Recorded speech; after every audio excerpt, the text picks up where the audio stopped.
Assalamualaikum warahmatullahi wabarakatuh. Today we will explain about cross-cultural understanding. And the first material for today is language and culture. Yeah, as I said last week, this is our first material. So, uh, let me show you the material by this book, Cross-Cultural Understanding, a handbook.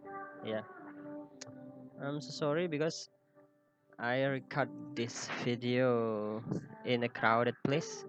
Yeah, as you know, I always looking for free Wi-Fi. Yeah, the first. Okay, I highlighted the sentence that I think it is important to be explained. Okay, let's check this out. Cross-cultural understanding is concerned with understanding people from different cultural backgrounds or culture of the people so we can construct our attitudes and worldview more tolerable and generous towards strange ways that may be shown by other citizens of another country. Yeah, it means cross culture understanding is like um, how we can understand the habit or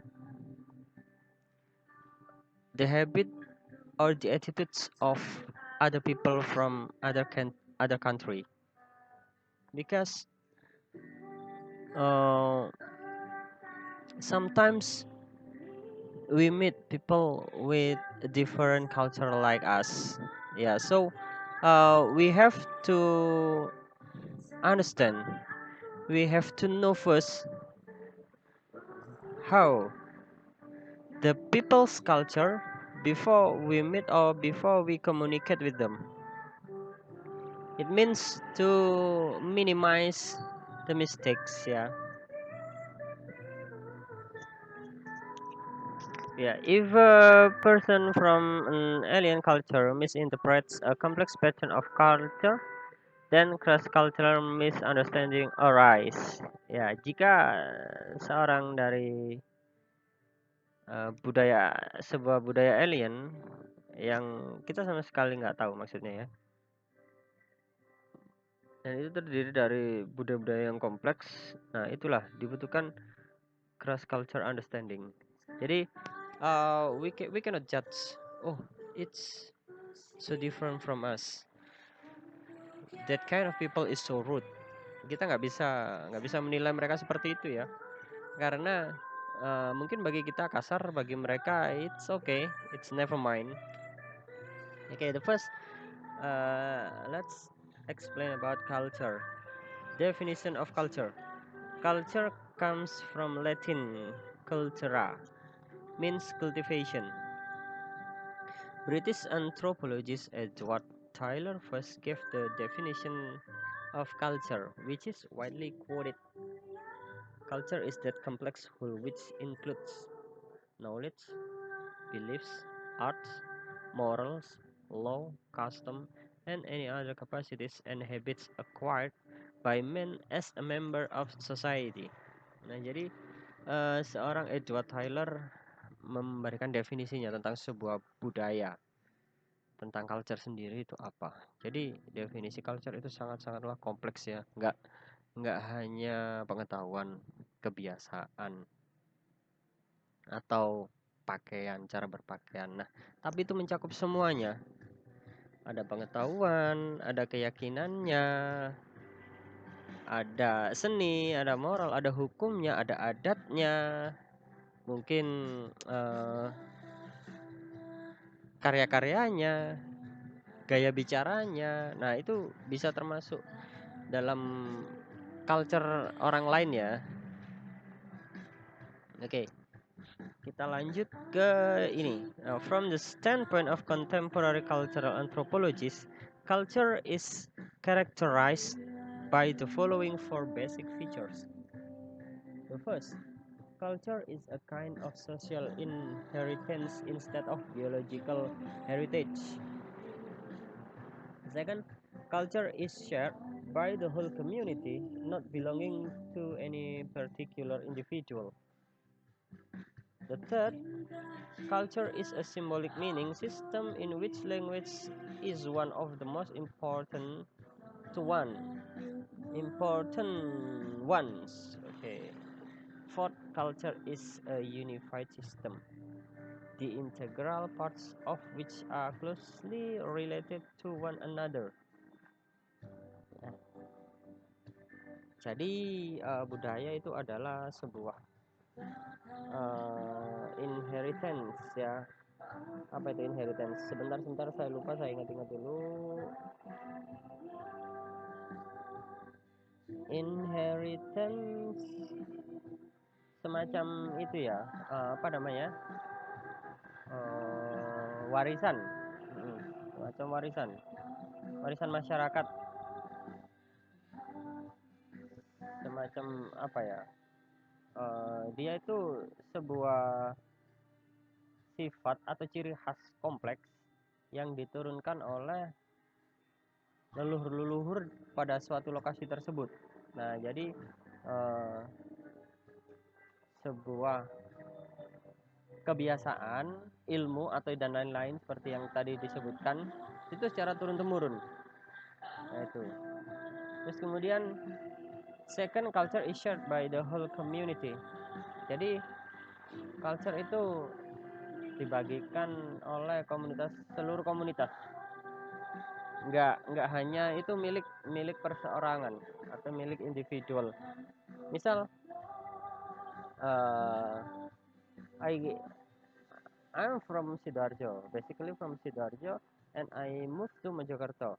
In Sidoarjo, I say Jancu, it's okay, but in Mojokerto maybe ya, for example, Mojokerto cannot accept Jancu is okay, Jancu is not okay in Mojokerto. So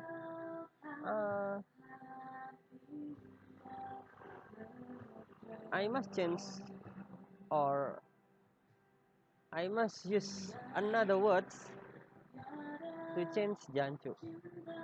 Yeah, because Mojokerto cannot accept the words, or the Mojokerto people must understand about my culture in Sidoarjo. That the words, it's okay.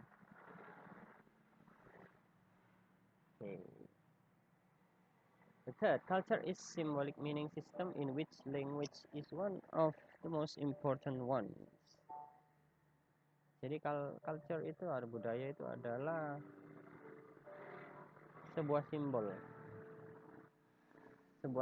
di mana bahasa itu adalah satu hal yang penting, karena dari bahasa itu biasanya bisa menunjukkan ciri khas, oh orang ini berasal dari mana.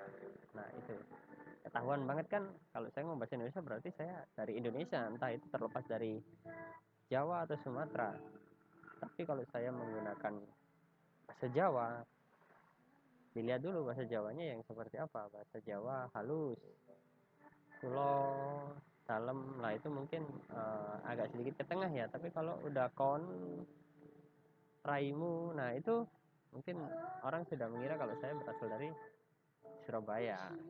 Nah, itu.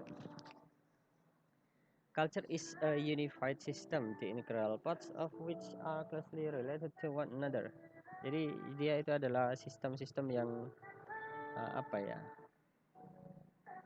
semacam untuk menggabungkan ya, menjadikan sesuatu yang terpisah antara satu yang lain. Karena apa ya, biasanya orang itu bisa jadi kenal satu sama lain karena dilatar belakangi oleh budaya yang sama.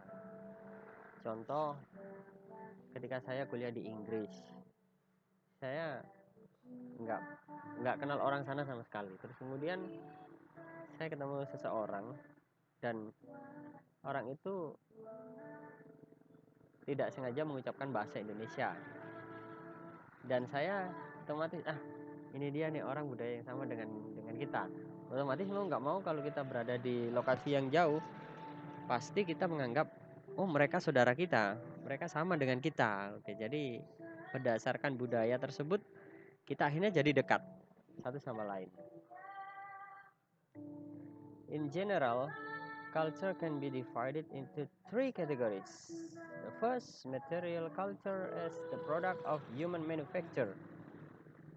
The second, social culture, as the people's form of social organization.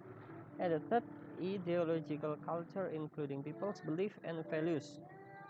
Ya, the first, material culture. Material culture di sini adalah culture atau budaya yang sifatnya itu material. Sifatnya secara materi. Contoh kayak peninggalan peninggalan sejarah, barang-barang sejarah. Nah, seperti itu. Itu yang produk ciptaannya manusia intinya. Terus kemudian social culture as the people's form of social organization. Sosial organisasi ya. Jadi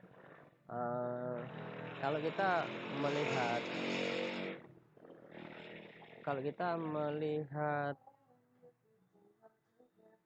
dari segi bahasa atau dari segi secara gampangnya dari segi keadaan lah, orang kalau misalkan dalam satu lingkup lah, katakanlah geng-gengan gitu, itu kalau satu ada yang kastanya tinggi, satu ada kastanya rendah, pasti kebanyakan, nggak semua tapi kebanyakan itu akan kurang cocok. Nah, kebanyakan juga orang membentuk sebuah kelompok atau komunitas itu berdasarkan dari culture yang sama, dari budaya-budaya mereka yang sama, kelompok yang sama. Contoh, saya kuliah di ITB, terus kemudian di sana saya membentuk grup nih, perkumpulan mahasiswa Jawa Timur. Nah, itu kan kita sama-sama budaya Jawa Timur. Nah, itu kita membentuk satu organisasi berdasarkan dari social culture atau dari budaya-budaya yang sama.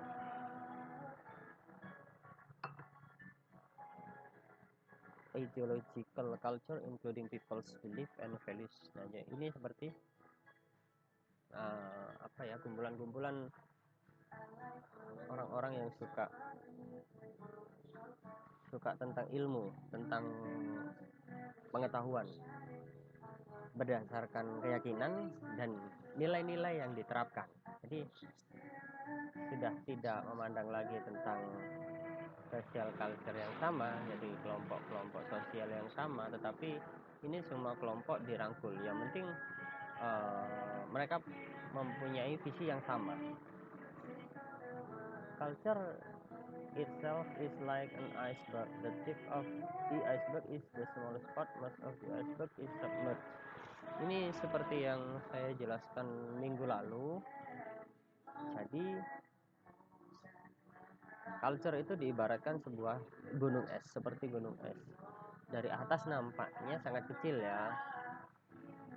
Tapi ketika kita melihat ke dalam lautan atau yang submerge, yang tenggelam tidak nampak, yang tertutup air, itu sangat besar sekali. Tetapi kita sebagai orang awam yang baru bertemu, itu kalau melihat itu kan pasti yang nampak luar, apa yang kita lihat di luar gitu kan. Nah, jadi yang kelihatan di luar itu biasanya apa? Perilakunya, keyakinannya. Oh, Pak Ardian nih kelihatan orangnya agak sedikit songong gitu kan, dari luar gitu lah. Kita nggak pernah tahu kalau di dalam saya sengaja memang berpenampilan songong untuk memfilter orang-orang yang berada di lingkungan saya. Jadi agar saya tahu nih orang-orang yang benar-benar tidak memperdulikan sikap, tapi mereka lebih memperdulikan apa yang saya punya. Contoh memperdulikan ilmu saya, memperdulikan pengetahuan saya, nah seperti itu. keyakinan, ini agama kan nampak ya kan dari luar kan ya, oh dia orang Islam ibadahnya di masjid, oh dia orang Kristen ibadahnya di gereja dan lain-lain. Okay, cultural norms are rules of standard behavior accepted by members of society. Norms are divided into folkways and mores. Norma itu dibentuk ke dalam folkways and mores. Ini folkways ini adat istiadat. Iya, bentar-bentar. Iya, folkways itu sama dengan mores, adat istiadat. Cuma ada yang berbeda. Ini ya penjelasannya. In American, folkways specifies that on formal occasion. Jadi contoh dalam situasi formal itu folkways-nya ya. A man should wear a tie. Kalau di Amerika dalam situasi formal seorang laki-laki itu harus memakai dasi. The punishment of this conformity is that he may be frowned upon or talked about. Jadi kalau misalkan lelaki tersebut tidak memakai dasi, mereka akan mendapat hukuman berupa teguran atau diomongin, dikatain, dibicarakan orang-orang seperti itu. Itu folkways, adat istiadat seperti itu. Jadi istilahnya nggak terlalu vital. Kalau mores are norms which specify behavior of vital importance to the society and which embody its basic moral values. Nah, kalau mores itu lebih ke sisi moral, sisi apa ya? Mungkin saya bisa bilang sisi dari dalam diri manusia. Apa ya bahasanya ya? Jadi moralnya itu lebih ditekankan kalau yang mores itu. Contoh, man must provide for his wife and children. When he fails to do so, can be a cause for a legal action. Seorang laki-laki harus ada untuk istri dan anak-anaknya. Maksudnya apa ya? Istri dan anak nggak boleh ditelantarkan kalau di sana. Saya kira di belahan dunia manapun juga sama ya. Ketika sudah berkeluarga, tanggung jawab seorang bapak atau suami itu harus ada untuk keluarganya. Jadi nggak boleh ditelantarkan. Ketika menelantarkan, mereka akan mendapat sebuah tindakan hukum. Nah ini, for a legal action.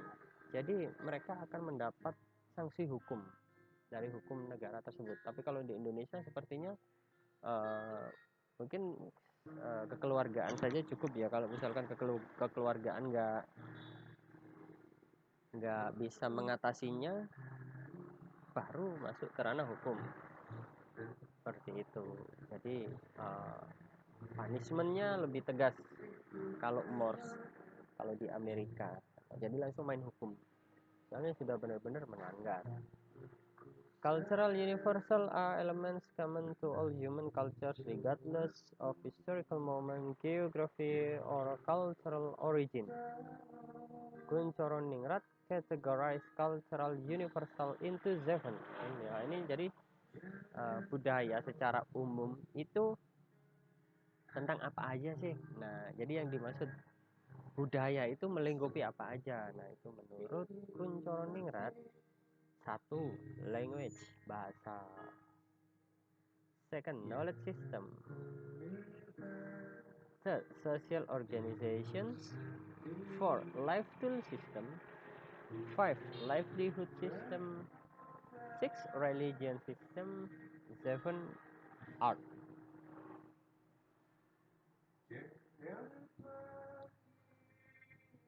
Nah, itu jadi apa ya?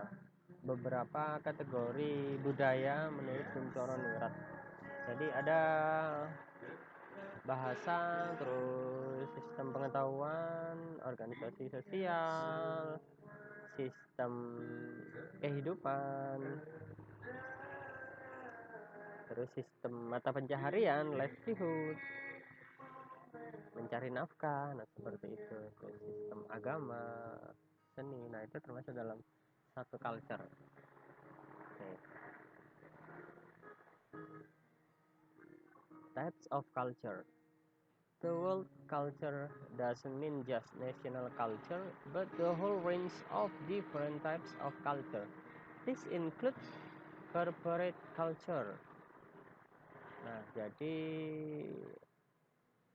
budaya itu nggak hanya berarti untuk budaya nasional ya maksudnya. Jadi budaya-budaya yang melingkup tentang banyak orang di suatu daerah. Tetapi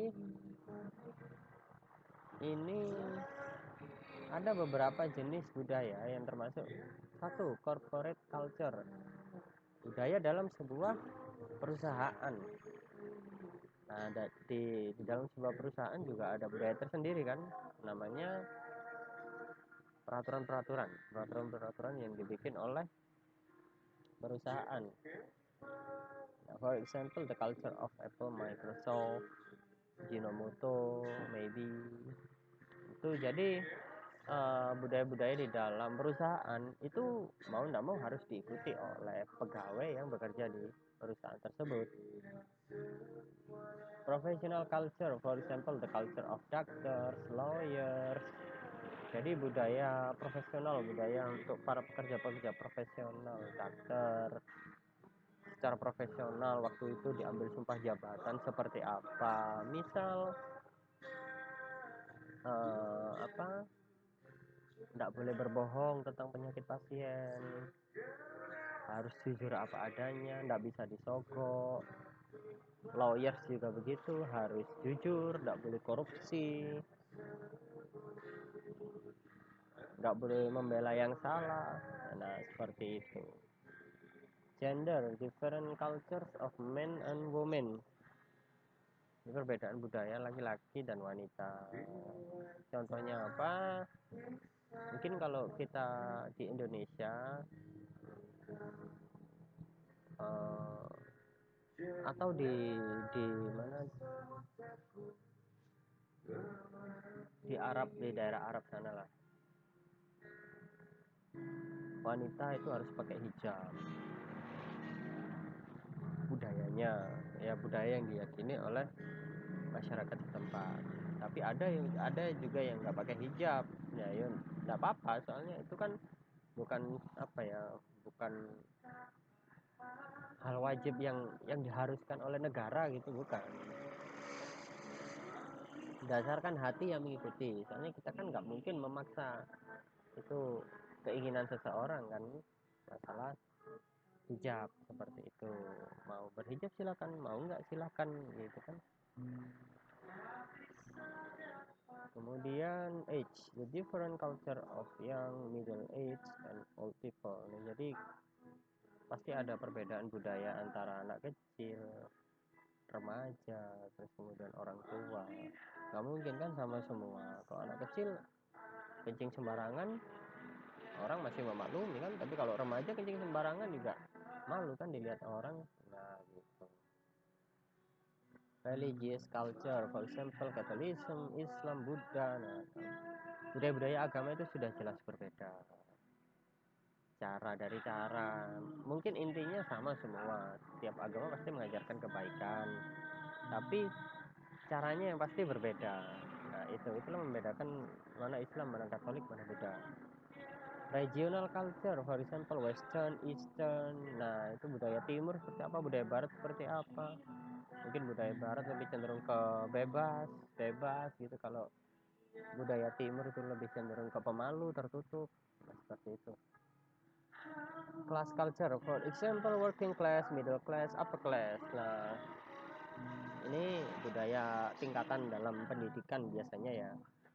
Jadi kalau kita ambil kursus gitu kan ada yang namanya beginner, intermediate, advance. Nah contohnya seperti itu. Jadi mereka digolongkan pada kelas yang sama. Nggak mungkin working class itu masuk upper class, takutnya nanti apa ya, pemberian materinya itu akan membingungkan satu sama lain.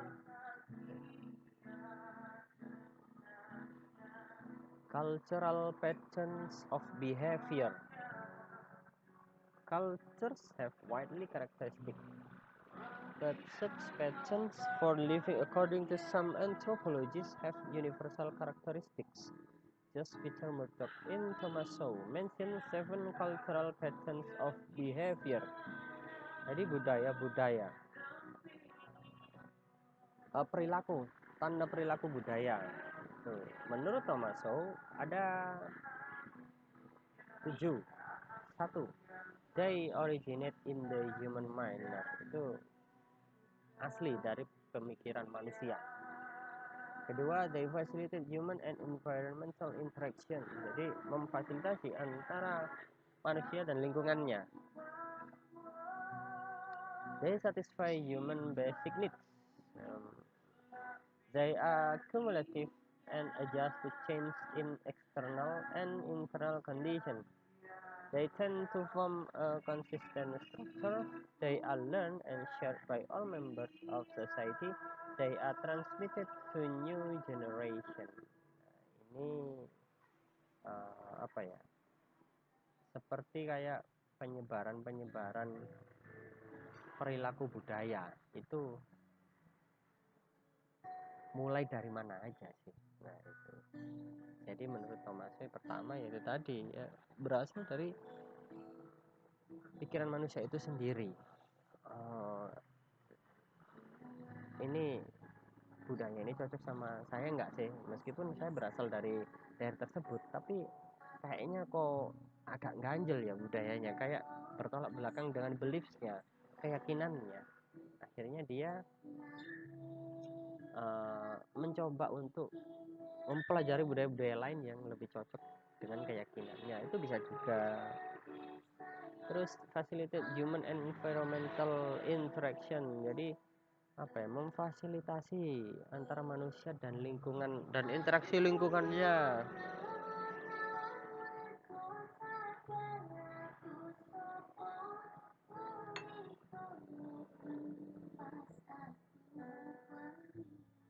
They satisfy human basic needs, memuaskan kebutuhan dasar manusia.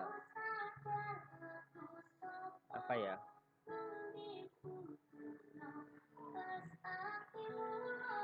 they are cumulative and adjust to change in external and internal condition.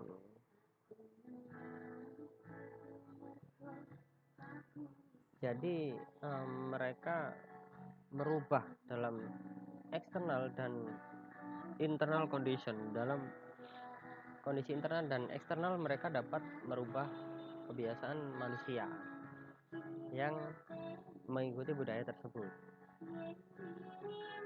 Misal saya perokok berat, kemudian saya tinggal atau berada dalam lingkungan orang-orang yang nggak merokok, lama kelamaan saya juga otomatis ngikut mereka yang nggak merokok, soalnya tiap hari saya ketemu orang-orang yang seperti itu, orang-orang yang nggak merokok. Nah itu, they tend to form a consistent structure, jadi cenderung membentuk struktur yang konsisten, cenderung membentuk budaya yang konsisten. Contoh, kalau kita di Jawa, terutama di Jawa, kalau ngomong sama orang tua itu pasti bahasanya kan kita menggunakan yang lebih halus ya. Nah jadi itu seperti konsisten, soalnya kebanyakan memang dilakukan orang seperti itu. They are learned and shared by all members of the society, jadi dipelajari dan disebarkan oleh semua anggota. Kemudian they are transmitted to new generation.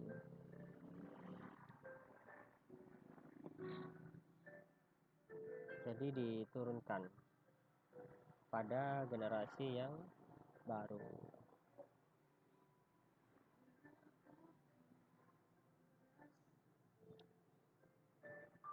Oke, sampai di sini dulu untuk culture. Mengenai language kita akan bahas di next meeting. Oke. Kalau ada pertanyaan silahkan bisa langsung message atau chat saya via WA. Terima kasih. Assalamualaikum warahmatullahi wabarakatuh.